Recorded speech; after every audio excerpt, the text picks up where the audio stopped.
Hello students and welcome back to your favourite channel magnet brains. मैं हूं आपकी favourite teacher सलोनी miss और आज मैं आपको पढ़ाने जा रही हूं एनसीईआरटी एक्सरसाइज 7.3 से question number 3। Yes students, previous video में हमने इस एक्सरसाइज का सेकंड क्वेश्चन ऑलरेडी सॉल्व कर लिया है। सो फर्स्ट और सेकंड दो क्वेश्चंस हो चुके हैं कंप्लीट। अब बारी है तीसरे क्वेश्चन की, तो आइए देख लेते हैं क्या दिया हुआ है क्वेश्चन नंबर 3। थर्ड क्वेश्चन दिया है replace in each of the following by the correct number, यानी कि यहाँ पर कुछ फ्रैक्शंस दिए हैं और वहां पे कुछ ब्लैंक्स दिए हैं, उनको ब्लैंक्स में हमको करेक्ट नंबर फिल करना है। सो देखिए किस तरीके से लिखे हुए हैं। अगर मैं पहला आपको लिख के बताऊं, सो ये लिखा है 2/7 इज इक्वल टू 8 ब्लैंक। क्या लिखा है? 2/7 इज इक्वल टू 8 ब्लैंक, ये दिया हुआ है यहाँ पर। तो अब इसको हम कैसे सॉल्व करेंगे बताइए। 2/7 बराबर है 8 ब्लैंक के।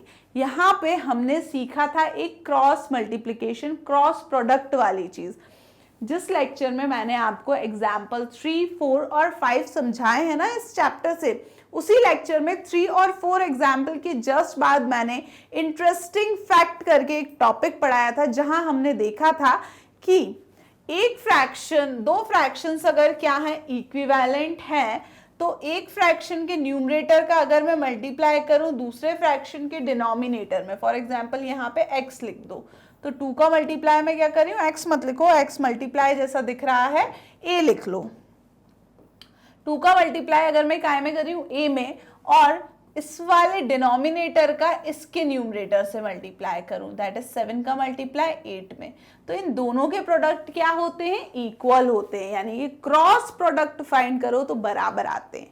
पहले के न्यूमरेटर को दूसरे के डिनोमिनेटर से मल्टीप्लाई, पहले दूसरे के न्यूमरेटर को पहले के डिनोमिनेटर से मल्टीप्लाई, दोनों क्या होंगे, सेम होंगे। अब यहाँ पे क्या करना है, मल्टीप्लिकेशन नहीं करना अभी। अब यहाँ हमको a की वैल्यू चाहिए, ब्लैंक की जगह मैंने a लिख लिया था, तो a को यहीं रखा रहने दो।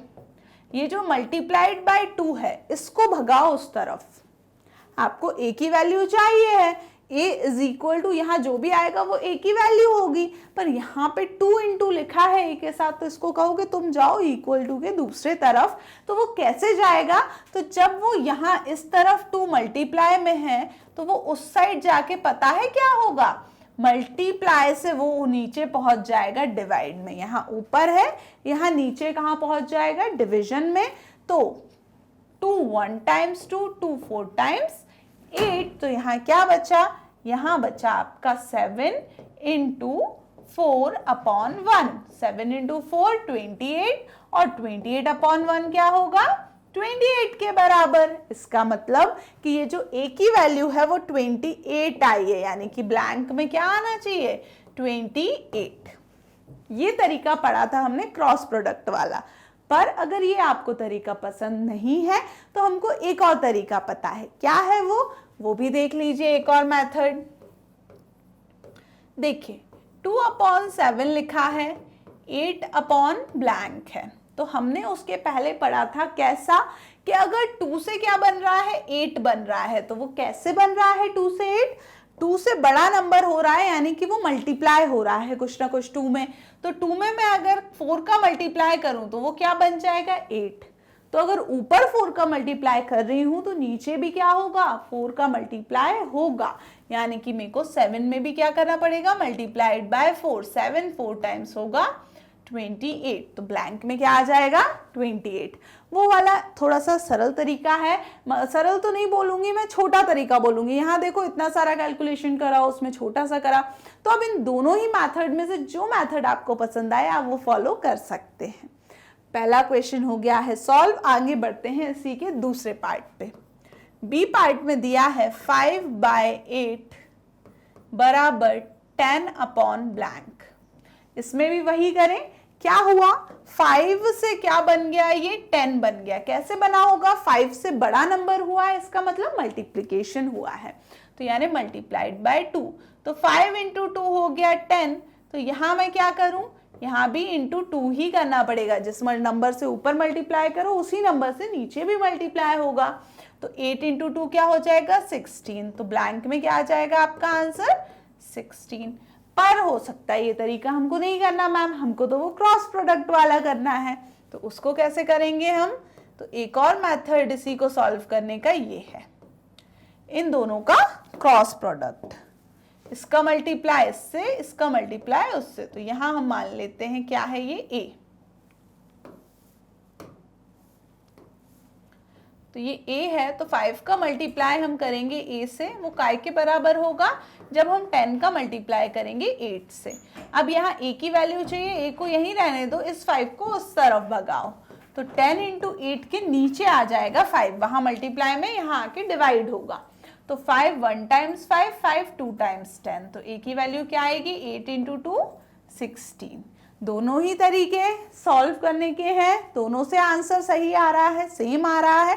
आपको जो तरीका अच्छा लगे आप वो फॉलो कर सकते हैं। आगे बढ़ते हैं इसी के सी पार्ट पर। सी क्वेश्चन दिया है 3/5 बराबर है बॉक्स बाय 20 के। अब क्या आएगा बॉक्स में? तो देखिए 5 से क्या बन गया 20 बन गया। कैसे बना होगा? मल्टीप्लाई होके। तो 5 इंटू में कितना करूं कि 20 आए? तो 5 1 टाइम्स 5, 5 2 टाइम्स 10, 5 3 टाइम्स 15, 5 4 टाइम्स कितना होता है 20, यानी कि 4 टाइम्स करूं तो 5 इंटू 4 क्या मिल गया हमको 20 के बराबर मिल गया। अगर नीचे 4 का मल्टीप्लाई किया है तो ऊपर भी 4 का मल्टीप्लाई, तो 3 इंटू 4 क्या हो जाएगा 12, तो आंसर क्या आ जाएगा आपका 12। या फिर दूसरा तरीका क्रॉस प्रोडक्ट वाला, तो यहां मैं क्या मान लूंगी इसकी जगह a मान लो। अब हम इनका क्रॉस प्रोडक्ट करते हैं, इसका मल्टीप्लाई इससे तो 3 इंटू 20, 5 का मल्टीप्लाई a से तो 5 इंटू a, दोनों को इक्वल कर दो। अब क्योंकि a की वैल्यू चाहिए तो a को वहीं लिखा रहने दो, ये 5 मल्टीप्लाई में है, इस तरफ आके क्या हो जाएगा डिवाइड, तो 5 1 टाइम्स 5, 5 4 टाइम्स 20। अब 4 इंटू 3 कितना आ रहा है 12, तो आंसर क्या हो जाएगा आपका 12। तो दोनों तरीके इस क्वेश्चन के लिए भी बता दिए, आपको जो तरीका अच्छा लगे आप उसको फॉलो कर सकते हैं। नेक्स्ट देखिए सी के बाद D. D is 45/60 is equal to 15 upon box. अब देखिए यहाँ क्या हुआ, कुछ अलग हुआ। 45 से क्या बन गया 15, यानी कि 45 से नंबर छोटा हो गया 15 बन गया। इसका मतलब क्या हुआ होगा डिवाइड, यानी कि अब मेरे को 45 से मैं कोई से नंबर से 45 को क्या करूं डिवाइड करूं तब मेरे को 15 मिले। तो 3 से अगर मैं डिवाइड करूं तो 3 1 जा 3, एक बचेगा 3 5 जा 15, यानी 3 15 टाइम्स जाता है 45 में। तो फिर 45 को 3 से डिवाइड करूंगी तो क्या मिलेगा 15 मिलेगा। तो वहीं 60 को भी काय से डिवाइड करना पड़ेगा 3 से, तो 3 से डिवाइड करो 3 2 जा 6, 3 0 जा 0, तो क्या आएगा 20 होगा आंसर। बट अब यहाँ हमें समझ में नहीं आ रहा था कि मैम कौन से नंबर से डिवाइड करें कि 15 आए, तो इस केस में आप क्रॉस प्रोडक्ट लगा लो, नहीं समझ आ रहा तो 45 अपॉन 60 इक्वल 15 अपॉन 20। देखिए इन दोनों का क्रॉस किया हमने, नहीं 20 तो हमको दिया नहीं है, तो इसकी जगह क्या था बॉक्स था, और इसमें हम a लिख लेते हैं। तो 45 इंटू ए करेंगे इज इक्वल टू 15 इंटू 60, ये हमने पढ़ा था क्रॉस प्रोडक्ट बराबर होते हैं। अब a की वैल्यू चाहिए, a को यहीं रहने दो और 45 को वहां से उठा के इधर नीचे लेकर आ जाओ। अब क्या करें कट करें, तो हम 15 की टेबल अगर आती है तो बहुत अच्छा है, नहीं तो 5 से कट कर सकते हो। 15 1 टाइम्स, 15 3 टाइम्स 45, 3 1 टाइम्स 3, 3 20 टाइम्स 60, तो a की वैल्यू कितनी आ गई, यहाँ पर भी 20 आ गई। तो इस वे में भी आप सॉल्यूशन कर सकते हो, इसीलिए दो तरीके बताए कि यहाँ हो सकता है डिफिकल्टी हो फाइंड करने में आपको, तो आप वो वाला तरीका बिल्कुल अपना सकते हो। क्लियर हुआ? तो यहाँ हमने क्वेश्चन नंबर 3 से ABCD चारों पार्ट्स कर लिए सॉल्व। इसी के साथ थर्ड क्वेश्चन होता है खत्म। अब बारी है इसके अगले क्वेश्चन की, क्वेश्चन नंबर 4। क्या है 4th क्वेश्चन, हम सॉल्व करेंगे नेक्स्ट लेक्चर में। टिल देन आप विजिट कर सकते हैं हमारी ऑफिशियल वेबसाइट magnetbrains.com। वहाँ आपको कंप्लीट कोर्स के वीडियो लेक्चर्स के साथ साथ नोट्स भी अवेलेबल हैं सिस्टमैटिक मैनर में। एंड डेली अपडेट्स के लिए विजिट करते रहें मैग्नेट ब्रेन्स यूट्यूब चैनल का community section. Thank you so much, keep studying and bye bye.